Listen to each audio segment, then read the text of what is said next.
Welcome. We are here because we want to help decision makers and business leaders just like you who are facing huge pressure from investors, society, and governments to take action on environmental and social issues with sustainable technologies for compliance, efficiency, and innovation. So you can be ready to drive responsible businesses and make your contribution to solve the climate issue. Well, today we are all about talking on sustainable consumption. And if you stay with us a little bit longer in this live, here's what you're going to take away from us. We will give you 4 main areas where you have to act right now to make your consumers happy with your brand. First one is going to be about transparency. Second one will be about awareness. Then the willingness to pay for more sustainable products and services. And finally, we'll talk about be part of a community. So, ready? I have our guests with us today. Hello, Carlos Diaz, Stamatia, and Adriana. How are you today?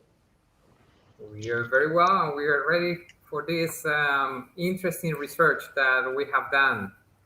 Wonderful. Hello, hello, Pedro. Hello. Hi.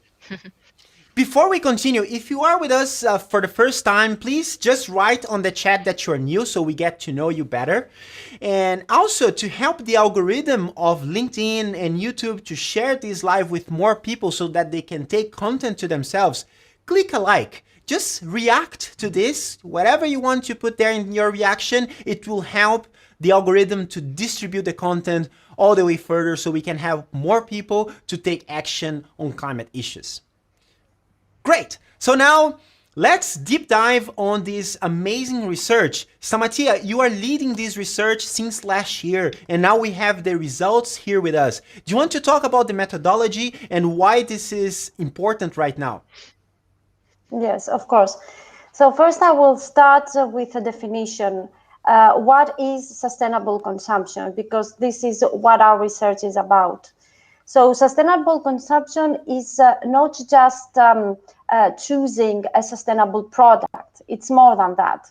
It is to consume less.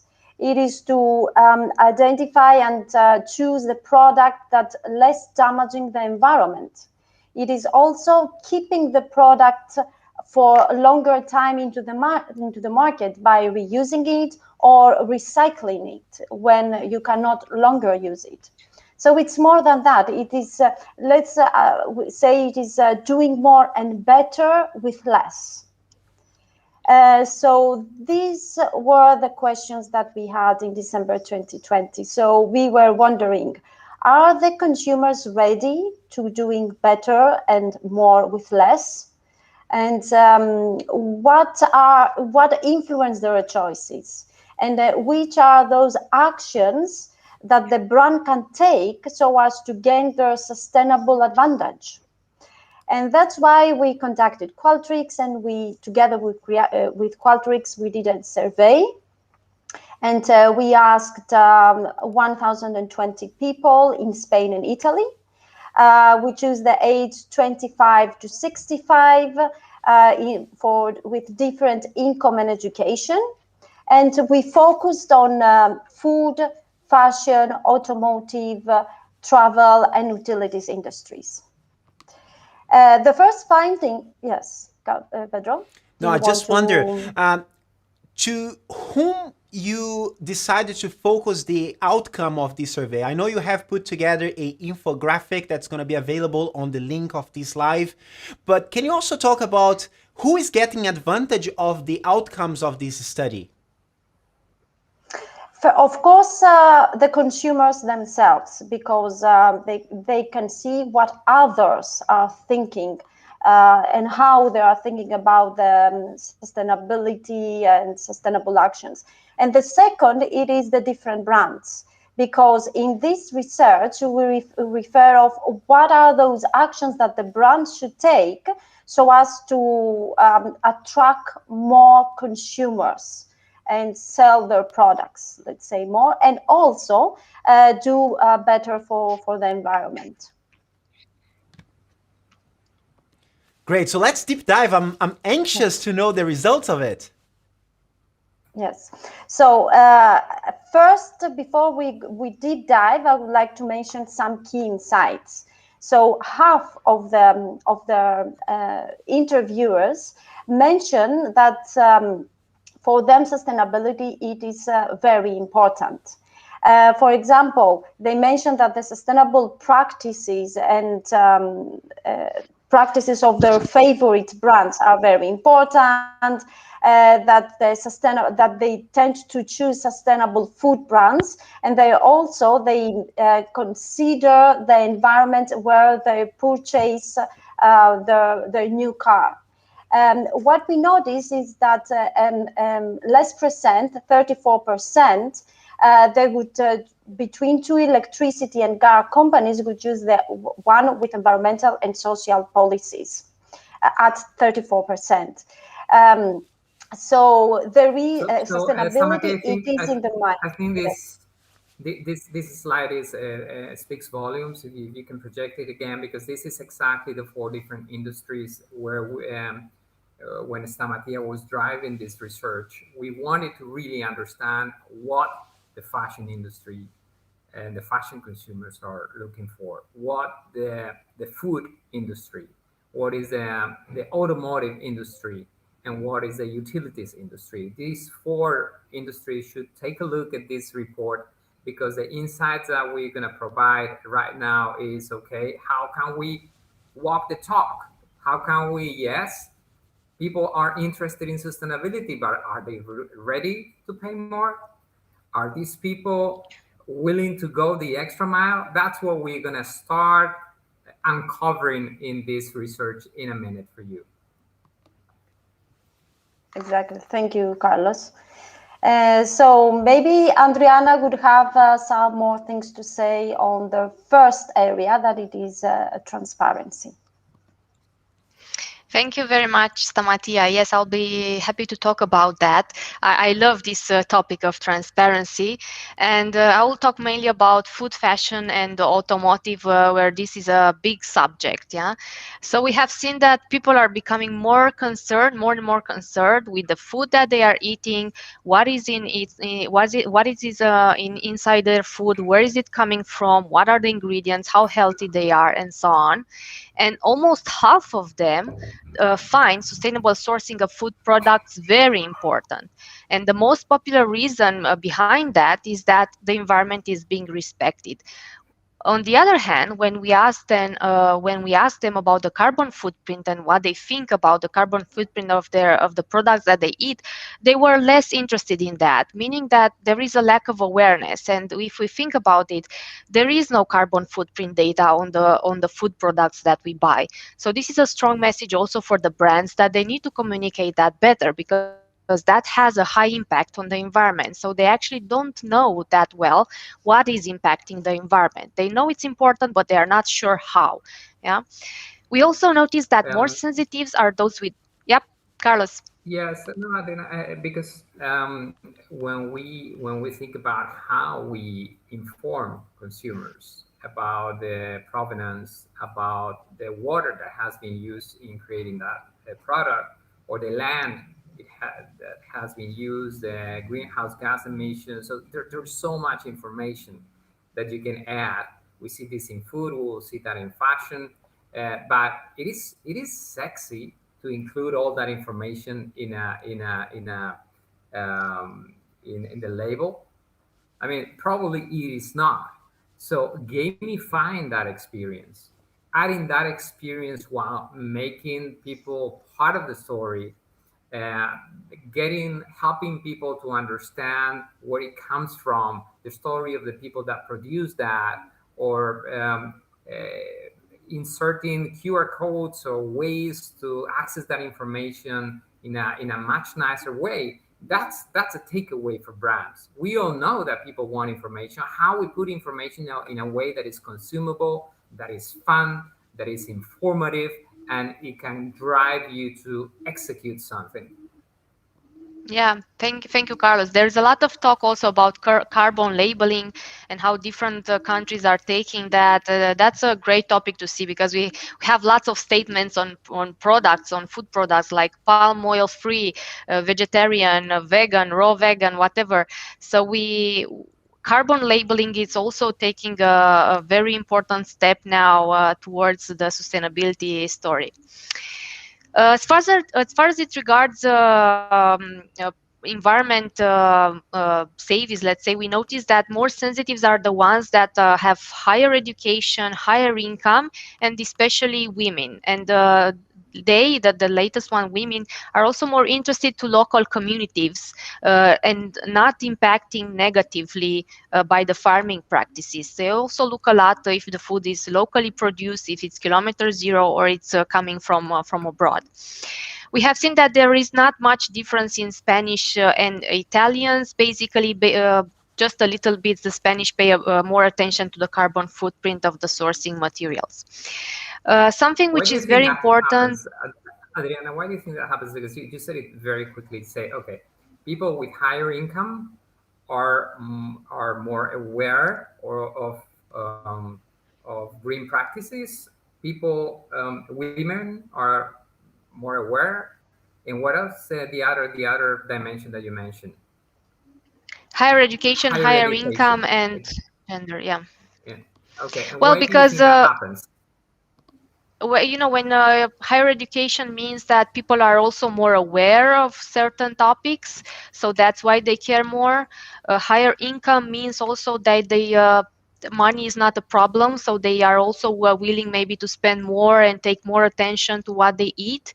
And probably women, for me, I'm a woman, so I can speak from my own experience. I feel that maybe we care more about what our families eat, what our children eat, if it's healthy or not, and so we pay more attention, especially since we also take care about the groceries most of the times. I think that's the main reason, but we should not generalize as all the time there are exceptions. Yeah.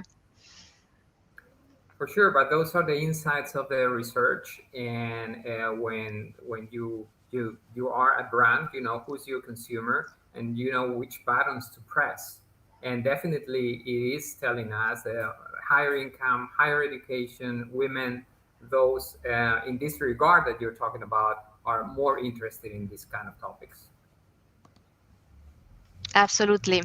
And we have seen also a lot of interest in the provenance and processing of the food along the entire value chain. So food companies have a great opportunity there to connect with everyone from the farmers and the fishermen to consumers by using even technologies like permissions blockchain networks to track and trace every input material and every process along the value chain and show that transparency to the consumers. And of course you can gamify that and make people aware of what they are really eating and what is behind their products. And for me this is very interesting. Honestly, I'm looking more and more on from where is the product coming and how it was processed and so on. And I'm surprised to see that even small farmers sometimes are giving that information. So there is a high interest also from the brands to communicate that.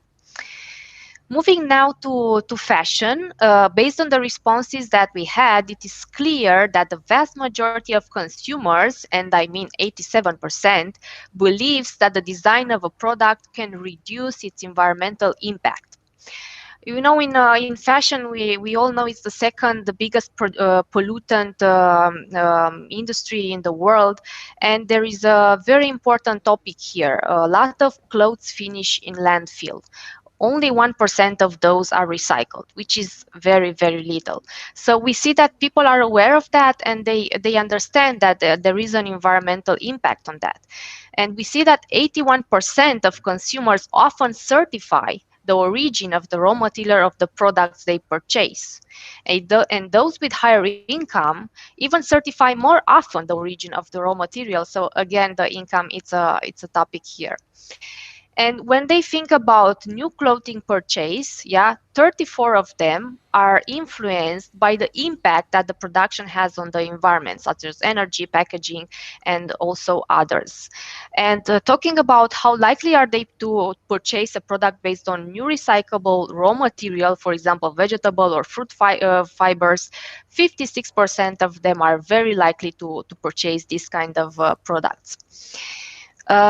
Some tips for the brands, maybe here it's very important for them to stay in contact with the consumers and connect to their values. So consumers want to know what is the footprint of a product, how much water and how much energy was used to place that product in their hands, and how much waste is produced to generate that product, but not only what happens at the end of the life of that product.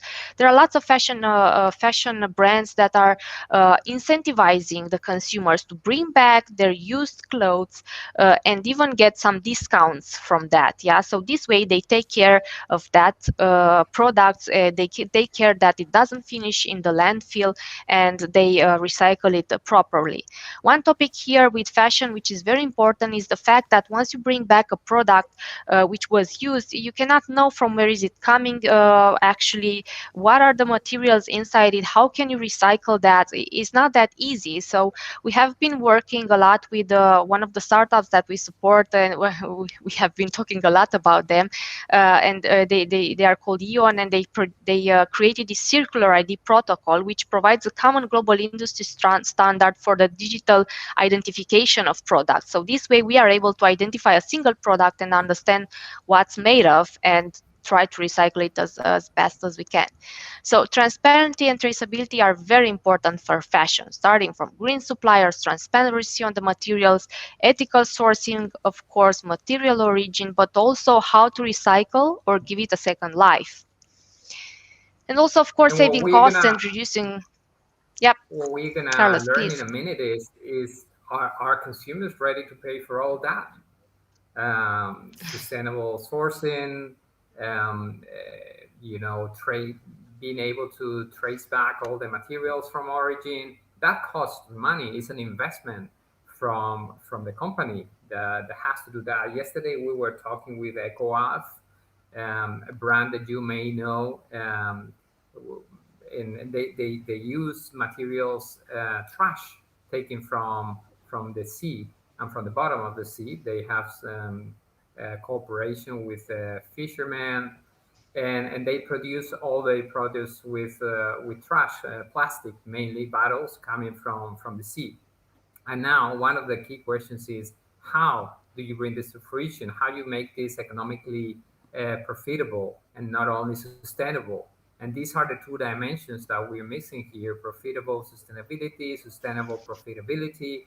We're adding one more dimension here that we will talk about that later, but this is the secret sauce that we're going to unveil to, is, are customers willing to pay for all that efforts that brands need to do to connect with them?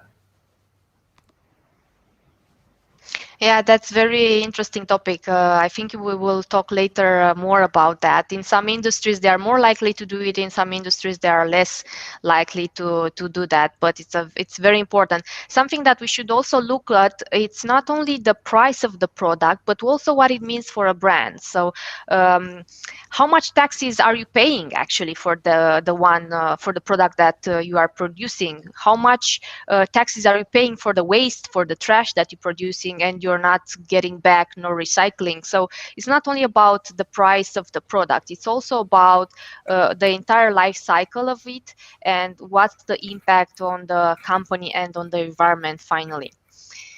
Moving now to automotive, that's also an important industry as far as it regards sustainability. And with growing concerns about climate change and environmental degradation, sustainability has become a strategic priority also for automotive organizations. And there's a lot happening. Governments, consumers, investors are now pushing automotive organizations to change their ways of working, their culture, but also their products.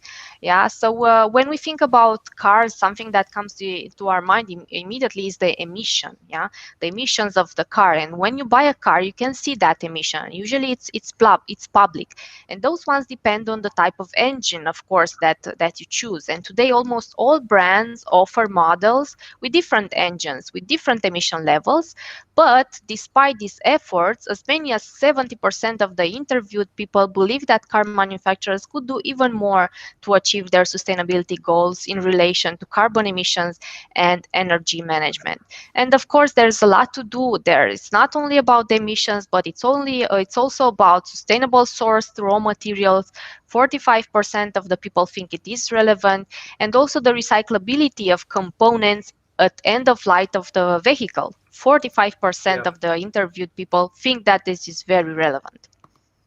And in Yes, fact, Carlos. in our sustainability summit last week, we had BMW CFO, and they know this data very, very well. And what he told us was, number one, we will not be in business in 5 years if we don't act on sustainability today. These were his exact words. And he told us that they were working on three dimensions. Dimension number one, the CO2 emissions embedded in production. Yes, the electric car emits less when it's built, but the built-in CO2 in the car itself is much bigger than a non-electric car, and they have to reduce that. Second, they have to work on circularity and make sure that they put a lot of trash back in the car. And this is a new frontier of sustainable business, how to tackle all that trash or second life to those materials.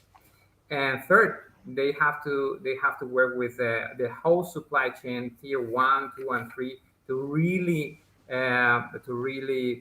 have this mindset of extended producer responsibility. So what I produce, it's not only my problem until I sell it, it's my problem until I recycle and put it back in this circular mentality. Thank you, Carlos. And we cannot emphasize enough that this is a network game, because what is output for one company, it's input for another company. We buy raw materials, we buy different products to produce others, and it's very important to take care of the whole value chain in order to be more sustainable. Something which comes to my mind here, which is very important, is related to batteries, talking about electrical cars.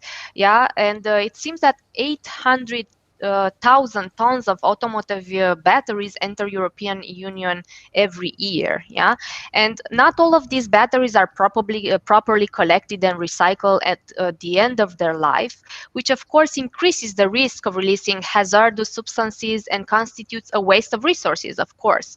So there's a lot of things going on. There is a new regulation on batteries, which has been released as a new proposal at the end of last year by the European Commission. And they are basically prohibiting the marketing of batteries containing some hazardous substances. And they also define measures to establish schemes aimed at high level of collection and recycling. Yeah, so we need to take care of that, of those batteries once they are finished and we cannot reuse it anymore. And they are also fixing targets. Yeah, how many you should collect, how many you should recycle, and how you make use of responsibly sourced materials within those batteries. So that's also a very important topic. So we shouldn't think that just being electrical, it's enough. It's not enough. We should take care of lots of things over there. Wonderful. All right, so I think, Adriana, we will move to the next segment. But before we go there, I have something to tell everybody. Look, probably you are thinking like, how can I get access to this research? I want to see the numbers. I want to read the entire report. And if you're interested on that, go to the comments and write, I want the infographics. I want the infographics. Just write it down. I will make sure you get it. And also, if you want more information about sustainability and how technology can help you solve those big problems, you can use this QR code here. We have put together white papers, videos, and content that might help you in your sustainability journey. So you just use this QR code. You will be directed to a website where all the resources are available right now. Carlos, maybe we can go with you now and deep dive a little bit more about the lack of awareness on green initiatives. Sure. So let's start with fashion. We probably think that we all know what brands do in terms of green initiatives, but the reality is that we don't know as consumers. We don't know if we have pay-per-use models, if there are second-hand markets, if I can give my piece of clothing back to the producer. So we don't know all this. Let me give you some numbers. 1 out of 10 people already buy in second-hand markets, but 77% of people are interested in doing so. So there's a big gap that's a big potential for brands to tackle. So a lot of people are willing to go to the second-hand markets to look for their clothes. So that's something that has some connotations or had some connotations in the past. But now some players like Nike, what they are doing is that they're giving a second life to their products, and you can go to one of the Nike shops and look for second-hand products. They are practically like new. Let me give you another piece of information. Pay-per-use. If I can Really? add something here, Sure. Carlos, before moving to the next topic, I see there is an increase of these apps where you can actually sell your used products, your used garments, your used bags that you are just not using anymore. So just look at your locker, think what you're not using it. If it's good enough, you can sell it. Especially those with luxury brands. These products really have a value even after you use it a little bit. Definitely. So those models are changing. The pay-per-use model is something that we are not used to. We are used to in the automotive industry. We're used in the vacation or rental industry, but we are not used to this in the clothing industry. And again, after a conversation with some brands, they were telling us, okay, we are using plastic to produce clothes, and those clothes are much more resistant now. They don't last for 50 washing cycles. They last for 3,000 washing cycles without deteriorating. People that are using recycled plastic in their garments. So this circularity is you do things with a circular mentality, and that lasts longer, and that enables different ways of consuming that product, like pay-per-use. Now, if we go to the utilities, this is curious because despite the effort that utilities are doing to have a cleaner set of renewable sources in their energy production, people are just not getting it. Just 25% of a company of people understand what utilities are doing in terms of cleaning their energy.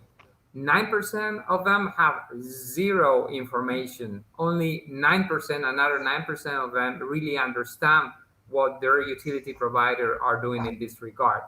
But the big number here is that 82% of consumers think that the carbonization processes that help fighting climate change is an important criteria to renew their contract with their utility provider. 82% of them think that it is important, and only 25% of them have the information. Again, this kind of gap is what brands should look for to really be more competitive and make sure that no other competitor enters your install base. If we go now to travel, what we learn is a little bit eye-opening for me. We always tend to think that younger generations are more aware, and what we have learned is that people from 25 to 34 are less willing to go the extra mile. And when I say the extra mile, is literally to travel for longer distances for a greener trip. If you take compare 25 to 34 years to 35 to 44, so 10 years older, those are willing to go the extra mile. Those are willing to pay more, or to, as we will see later, but also to travel for longer distances if that trip is a greener trip. So let's think about something. Let's think about this generation 25 to 34. We have to help them really understanding the sustainability challenge that we have in front of us. We have to help them understand that it's worth the effort of solving this together. So let's not take it for granted that just because they are younger, they understand or they are willing to do something to fight climate change or to fight for sustainability. It is our responsibility to keep on training and sharing with them. So that's all from my side about awareness, Pedro. Well, Carlos, there is a topic there in the research that talks about zero waste home. Can you talk about that a little bit? Yes. Basically, more than half of the people, 51%, think that they do enough. They're happy with how they are recycling everything at home. Okay, and when we talk about zero waste home, is a home. This is the ideal one in which we don't throw away any food, we don't produce any plastic. If we produce anything, we recycle everything. We went with our own containers to buy to buy stuff. We don't buy new containers every time. But only 20% of the people have this mentality. Okay, 50% of people recycle, but only 20% of people have this zero waste home. So I think that the tip for brand is clear here. Consumers are sensitive to recycling everything, including food, but not everybody's taking action. So again, awareness here, training, information is very much needed for everyone. Amazing. So it's been a journey so far. We've learned a lot, but I think now it comes to a huge compelling reason for all the brands that are watching us right now to pay attention. And the reason is, they are willing to pay. Your consumer is willing to pay. Stamatia, can you walk us through that? Yes. Yes, this is a question. Are the consumers ready to pay more for a sustainable product? If we go to the food, the 67% of consumers will choose a product that is running greener than a better price.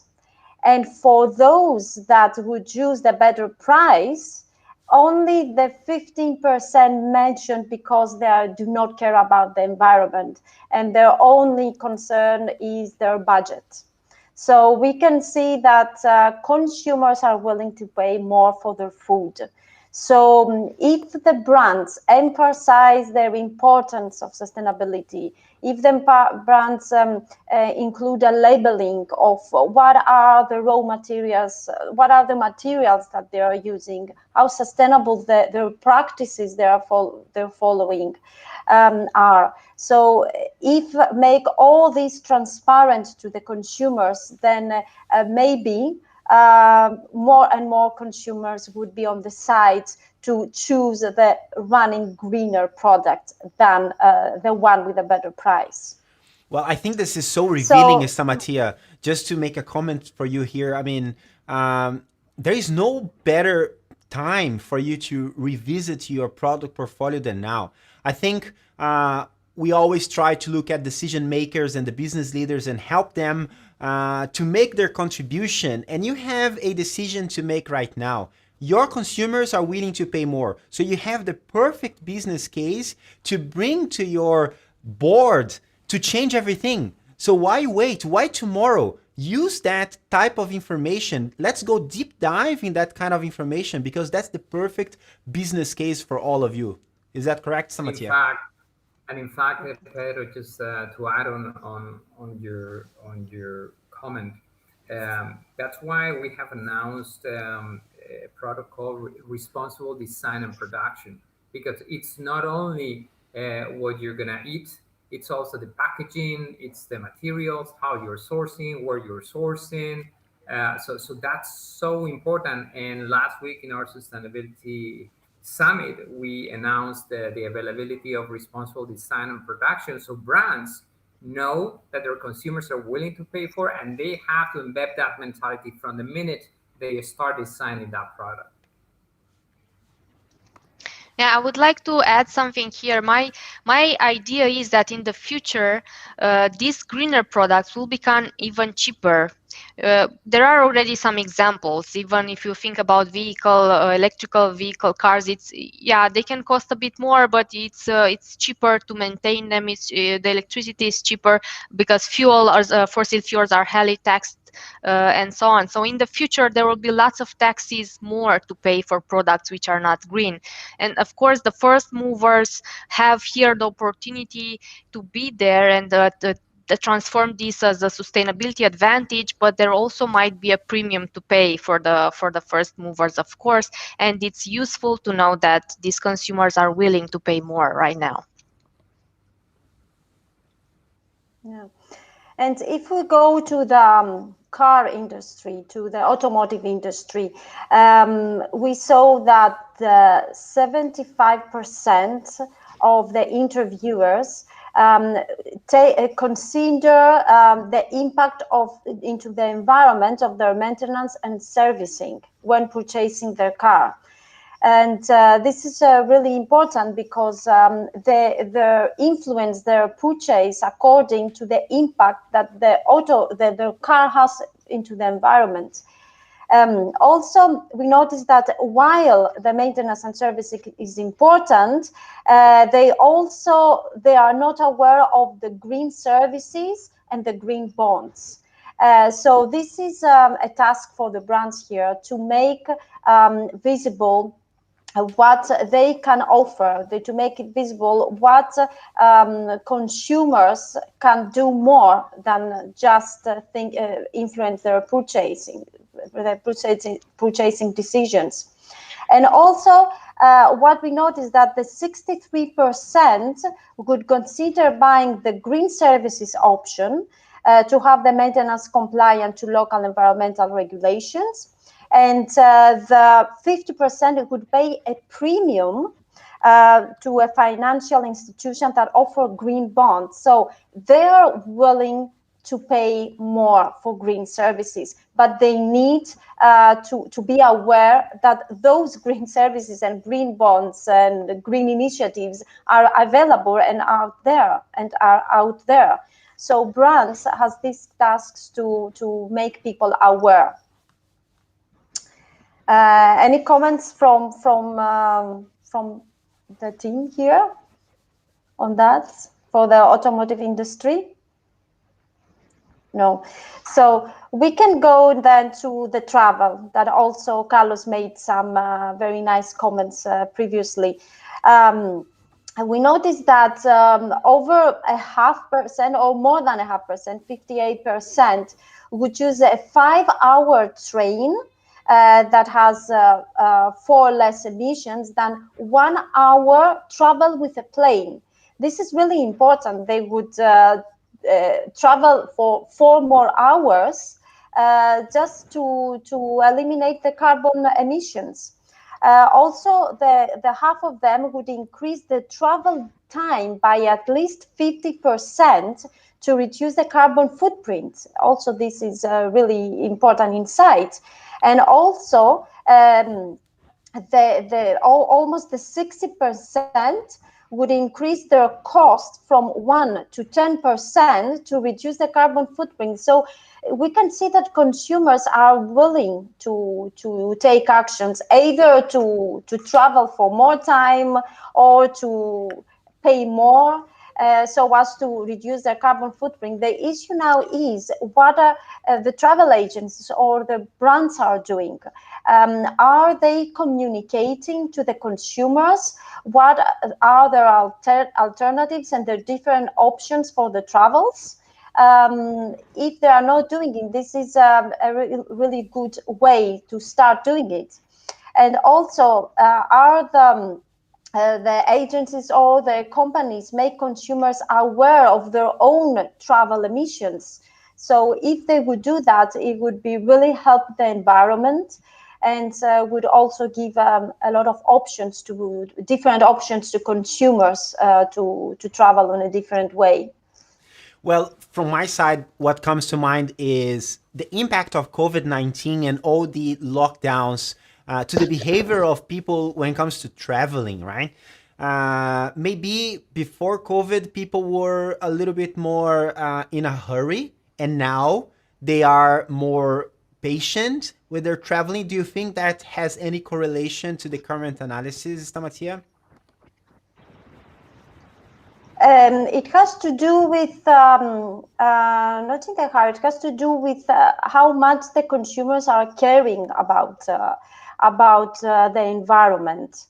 So it seems that they are willing to take not so big to take a longer trip, let's say, than just go directly to their destination and do not think about the emissions. All right. Okay, so I think the next stop for you will be utilities, correct? The last one is about the utilities, yes. So we have seen some different results in the utilities industry. So we have seen that the 51% feels that the main discouraging factor for them, so to pick a more sustainable utilities services, is the price. So there are not so much, let's say, willing to pay more. There is a 10% that are willing to pay more, but there is also 32% that are not at all willing to pay more for utilities.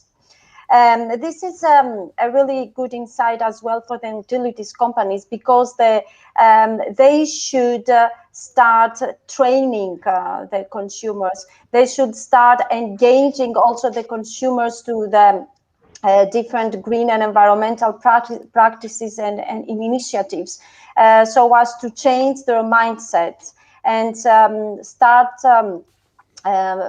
helping them to think more sustainable. So yes, in the utilities companies, people, there are some people that are willing to pay more, but the majority are not so much willing to pay more. And one reason might be because they are not informed. Okay. Well, I think that has been great. So they are willing to pay more, but it's not across all the industries, right? So maybe it's about also the value added that each industry demonstrates to everybody. And I think now it begs a call to action. So after learning all of these, what is the call to action that the brands could take? And that's where I would like to deep dive on the last finding of our research, which is the need that all those people have to be part of a community. And what I'm going to share with you in this moment now is the first part of it. So 51% of the respondents are the people in Spain and Italy would be interested in joining a food community or network to promote food recycling or sustainable food practices, with 10% already being member of similar networks. So what kind of showed to me this number is that people at the end of the day are tribes that are want to connect to each other, right? And sustainability is not something that you do by yourself. It's a network. It's a community game. So if there's one thing you can do as a brand right now is to figure out how you can create a movement that is sustainable around your brand and invite your consumers to be part of it, so that you create a bigger purpose for your brand in a way that people will become fans, not only because of your brand, but because you help them achieve their aspirational identity.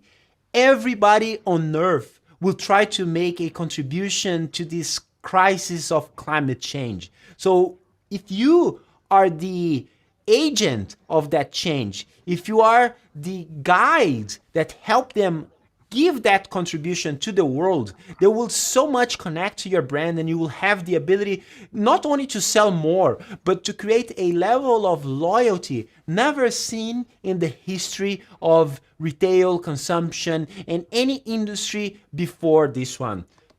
So what do you think, everybody? Do you believe that community is the way to go? Is it only for food, or we can extrapolate that analysis to other industries as well? I think a great insight that we had today is what is people willing to pay. For example, we saw that in some industries they're willing to pay 1 to 10% more, like in traveling. In others, up to 15% more, like in food. But in some industries, they are not willing to pay more. For example, utilities. Okay. And the answer for that is exactly the communities. When you buy an electric car, everybody can see that. Okay. You have an immediate reaction of neighbors or family members or whoever it is, because they can see it. If you pay more for your utility bill at home for green energy, nobody knows it.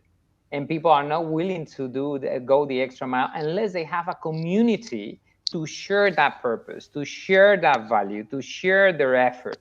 So that's eye-opening. If when you have a community to share what you do, you go and share it because it's your values, it's who you are. Hey, Carlos, what you're saying, helps me understand that maybe sustainability is about status going forward. So if you want to offer status to your customer as part of your value proposition, sustainability must be the premium that you could offer. Is that what you're saying?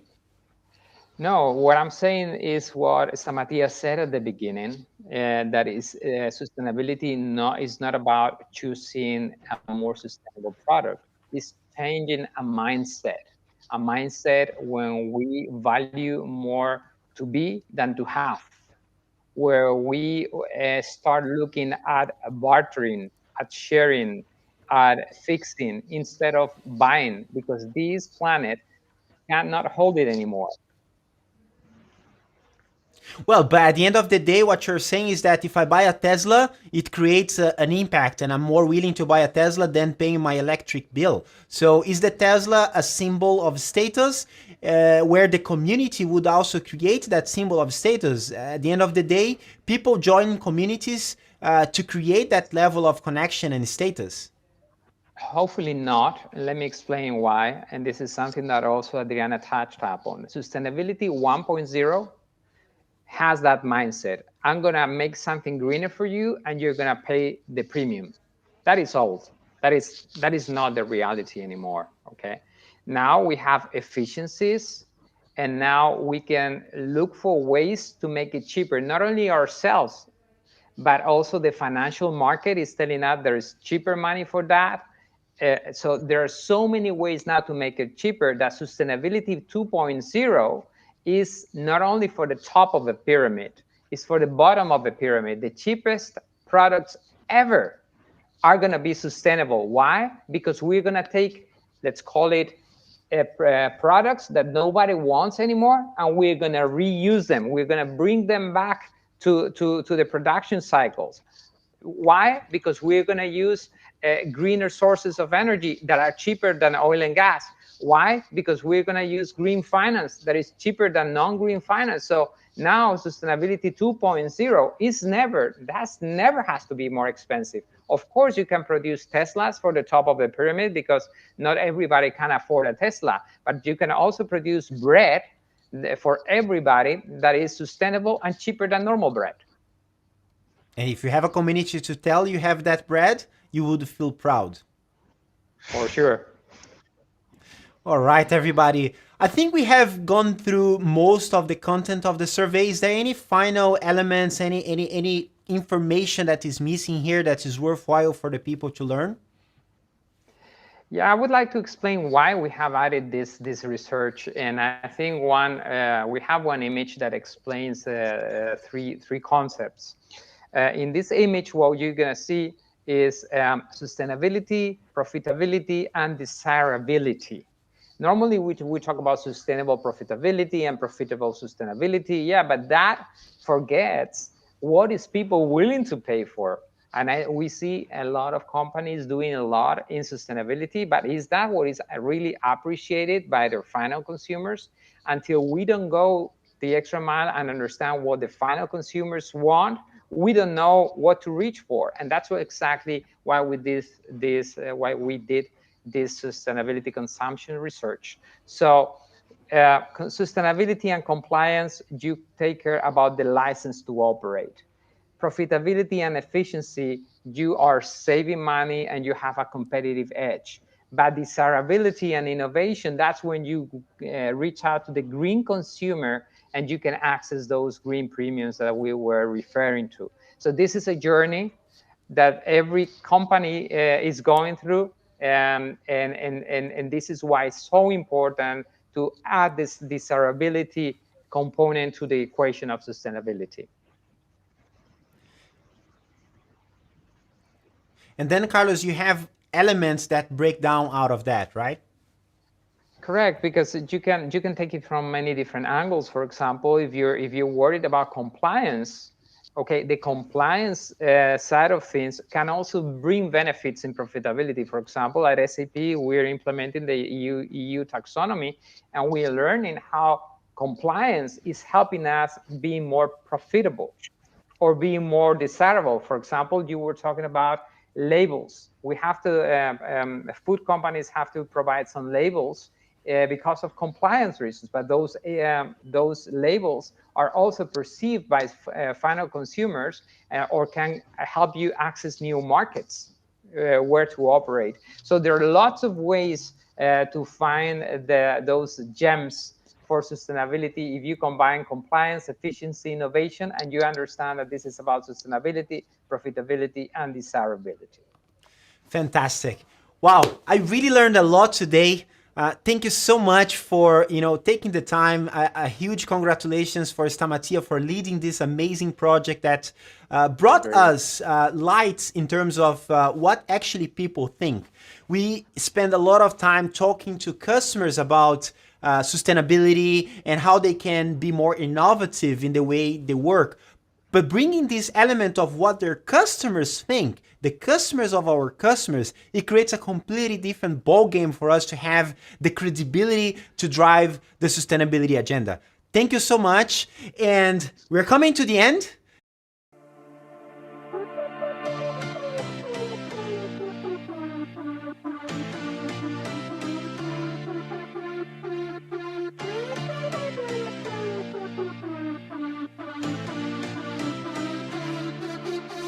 I've been through heartaches, I've been to heaven, I've done my best and